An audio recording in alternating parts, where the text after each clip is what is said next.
Ang cluster fig o tinatawag ring fig tree, ay isang uri ng puno na kadalasan nating nakikita na tumutubo sa mga tabi ng batis o mga tabing ilog.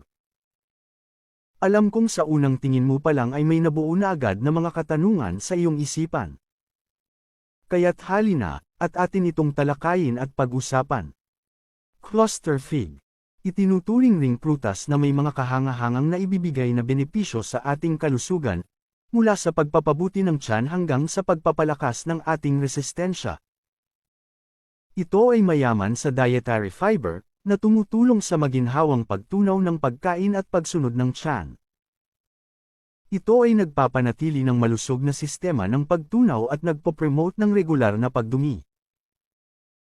Naglalaman din ito ng malalakas na antioxidant na tumutulong sa laban sa mga free radicals at pagsugpo sa panganib ng mga sakit na tulad ng sakit sa puso at kanser. Ang cluster fig ay puno rin ng mahahalagang bitamina at mineral na nag-aambag sa pangkalahatang kalusugan. Ito ay isang magandang pinagmumulan ng calcium, na mahalaga para sa malusog na mga buto at ngipin. Ang cluster fig ay mabisa ring ginagamit para sa produksyon ng gatas ng mga nagpapasuso. Dahil sa ang balat nito at bunga na isang tuyong prutas na mayaman sa calcium ay nagsisilbing mga natural na galactagogue. Mabisang iginagamot rin sa asma. Ang cluster fig ay may mga sangkap na maaaring magkaroon ng mga epekto sa pamamagitan ng pagbawas ng pamamaga, at pagluluwag ng mga daanan ng hangin na maaaring makatulong sa pag-iwas sa mga asthma attack. Nagbibigay kalakasan at sigla sa katawan. Ang cluster fig ay may riboflavin na sangkap na nakakatulong sa pag-boost ng energy sa ating katawan. Nagbabalance at nagpapababa ng blood pressure. Ang mataas na nilalaman ng potassium sa cluster fig ay tumutulong sa regulasyon ng presyon ng dugo at pagpapanatili ng malusog na sistema ng puso at dugo. Nagtatanggal ng mga intestinal worms.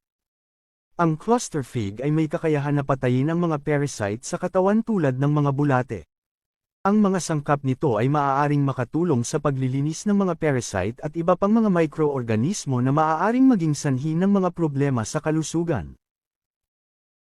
Bukod pa rito, atin pang palawakin at isa-isahin ang mga potensyal na mga benepisyo nito sa ating kalusugan, base sa pananaliksik at tradisyonal na kaalaman.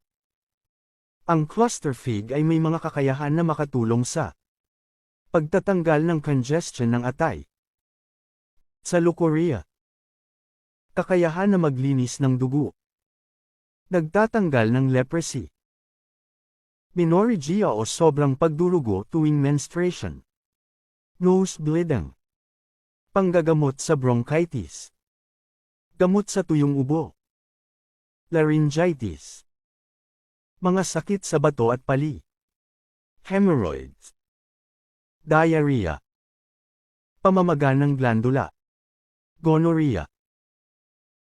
At ngayong nalalaman na natin ang mga kahangahangang benepisyo at gamit sa kalusugan ng cluster fig, ay pag-usapan naman natin ang tradisyonal na pamamaraan ng paggamit nito. Ang decoction ng balat ng cluster fig ay inumin upang madagdagan ang produksyon ng gatas ng mga nagpapasuso at para gamutin ang asma. Ang decoction ng dahon ay ginagamit para gamutin ang bronchitis. Ang decoction ng hindi pa hinog na bunga ay inumin para magbigay ng lakas at sigla sa katawan. Para sa congestion ng atay, leukorrhea, at iba pang sakit sa dugo. Ang decoction ng hinog na bunga ay ginagamit upang gamutin ang ketong, menorrhagia, nose bleeding, pagtanggal ng mga bulate sa bituka, nagpapagaling ng tuyong ubo, gamot sa laryngitis, at mga sakit sa bato at pali.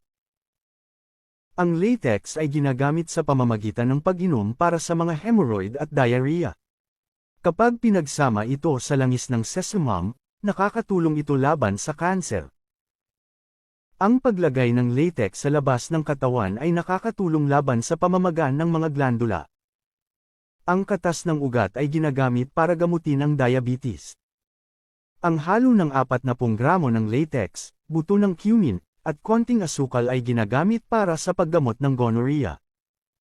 Ang tradisyonal na paggamit nito ay napapabilang sa normal dosage. Tandaan ang sakit o karamdaman na nais lunasan, materyal ng halaman na gagamitin, at panoorin, Unawain at basahing maigi ang aking post na patungkol sa normal dosage. Follow my page or subscribe to my YouTube channel, para sa marami pang tradisyonal na kaalamang panghalaman, na ating tatalakayin at pag-uusapan. Tandaan! Manatiling mausisa at patuloy na mag-aral mga ka-natural, sapagkat ang kaalaman ay kayamanan.